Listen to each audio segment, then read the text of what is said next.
still waiting for my pants and my shorts and my shirt to get dry. So again, I'm wearing nothing but boxers. Don't worry, I won't show you. Anyway, what I want to talk about here is I want to on YouTube. There's so many antinatalists who talk about who get mad at people for trivializing suffering, which is very understandable. It's very understandable for people to get mad at suffering trying to be trivialized. And what I mean by trivializing suffering is, I mean, antinatalists that I am kind of fond of.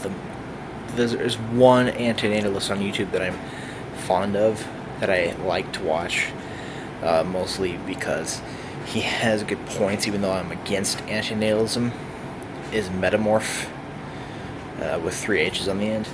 And actually his name is Jim Crawford.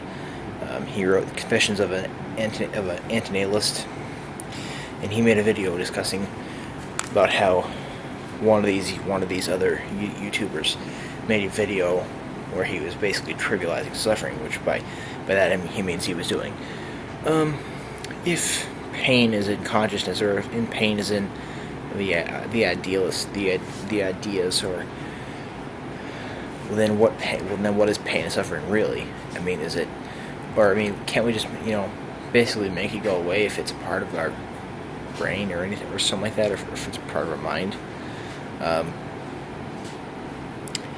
And the answer is no. Suffering cannot be trivialized. We cannot just make suffering go away. We cannot make suffering and deprivation go away. But what I'm thinking of here is something different from trying to trivialize such a thing as suffering. Well, first I'm trying to think about two things at once right now. I'm trying to think about managing suffering, managing it, and I'm also trying to think about managing suffering as in things like adaptation and using Marcel Proust's principle,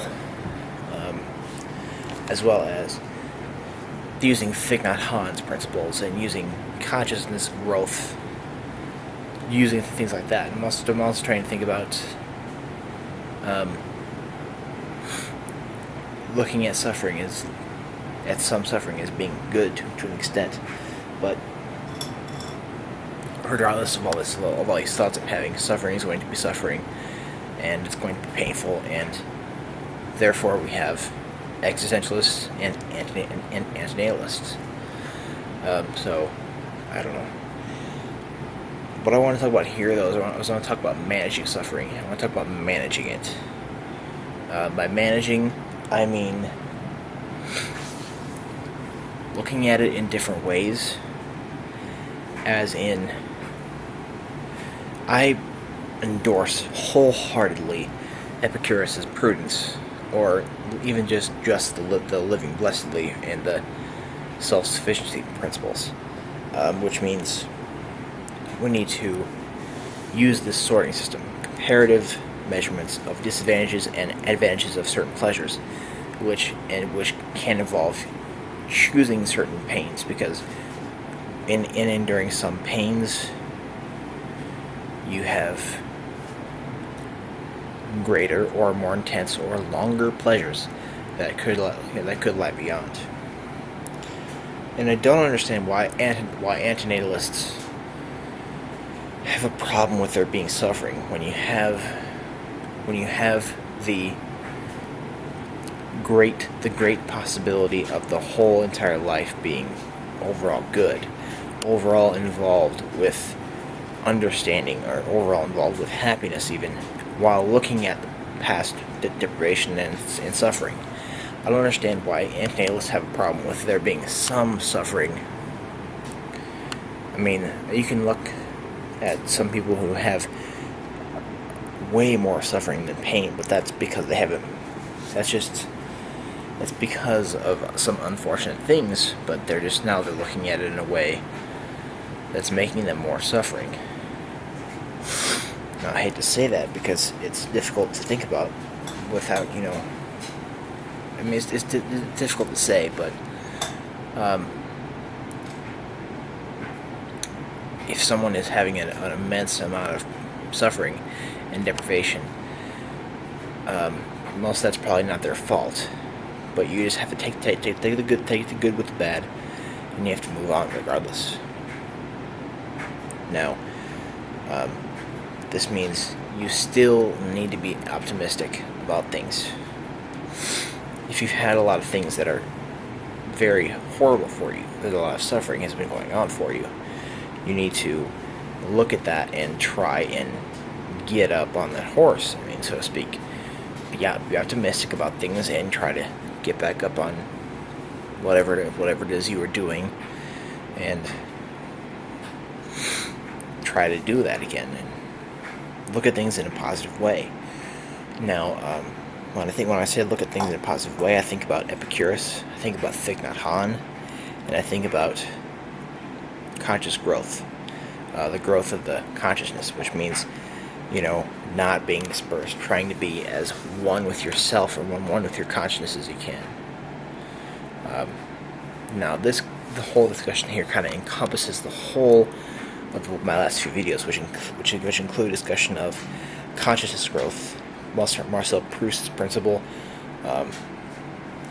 Epicurus' principle, and a forthcoming video about Thich Nhat Hanh. Because I think with all of these, you can, without religious bias, you can actually take the good with the bad and be fine with it. And just, realize that things can be good if you try to make them that way. And even though if you get kicked down and there's still a need, you still need to get back up. If you get kicked down with X amount of sufferings and deprivations, you're going to be, and you just lay down.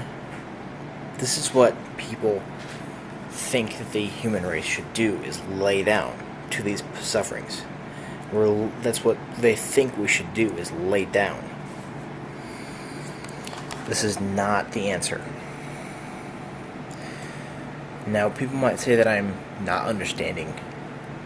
I'm not understanding the real issues of suffering and deprivation, which is why I'm coming to this conclusion, which in a lot of cases might be true. I've read a website called mymiserablelife.com, so I've read quite a bit of scenarios where people are in states of self-loathing, in states of unhappiness, in states of desire to die, which is laying down to all your sufferings. And that's, I think, even in their state, like Metamorph, he talked about this one person who was in the military. Before his year of 19, he had a great life, but then during his Marine life, he got a mortar to the face and was deformed and had a terrible life for his whole life up until his old life. Now, this person is laying down to his sufferings. He still has potentiality to make things better for himself. He still has the possibility to have some kinds of happiness, some constant and maintained happiness in his life. He still has a chance, but he's not going to have a chance if he continues to lay down. Now, what I mean by not laying down here is looking at things from a positive view. If you look at things from a positive view, for the first part anyway, it's going to be way better. I promise you. And looking into the future with a positive view. Not dwelling on the future, but looking at the future in a positive view. Or another thing I'm thinking by not laying down is using Thich Nhat Hanh's principles. I'm not even kidding by this. He's a Zen Buddhist. I'm not even kidding. This involves being conscious of everything that is everything that isn't that is a part of you, everything that is going on inside of you. Being conscious of your breath, being conscious of everything.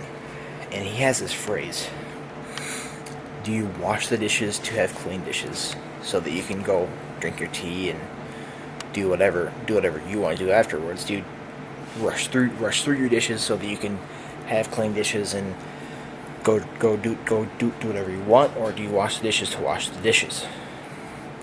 If you're washing the dishes, you need to become one with this moment of washing the dishes, which means not rushing through them. Becoming one with this time of doing the dishes and not rushing through it. And therefore, I think from this, you will have joy. You will have joy because you're just understanding that there's way worse situations out there. I don't care what situation you're in, but there's most likely a worse case out there.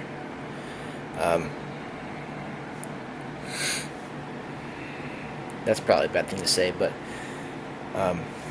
most people, about 99.99% people in the world, if you're thinking that everything is bad, just like the people on my miserable-life.com. I'm not talking about the mild ones. I'm talking about the really bad ones. There's way worse things going for you. I'm not saying I understand. I'm not saying I understand these things. I'm not saying I understand any of it. I'm not saying I understand what it means to suffer their sufferings. I'm just saying there's way worse sufferings than this, which means that you should not lay down to your sufferings and deprivations, and this means that you should not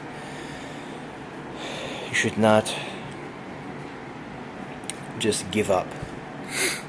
There's still a chance in your life to have constant and maintained happiness. But yeah, this is just my thoughts right now. These all have to do with antinatalism, because I think these are, without religious bias, they are some ways from other philosophers to keep happiness. And these include Epicurean prudence, Thich Nhat Hanh's mindfulness, Marcel Proust's looking at the way of suffering, and just constant appreciation and being able to have conscious growth. And I think all of these together will give conscious growth. If you have thoughts, please tell them to me. But because I would love to talk to you more of you. I would love to talk to more of you negative ass antinatalists. Please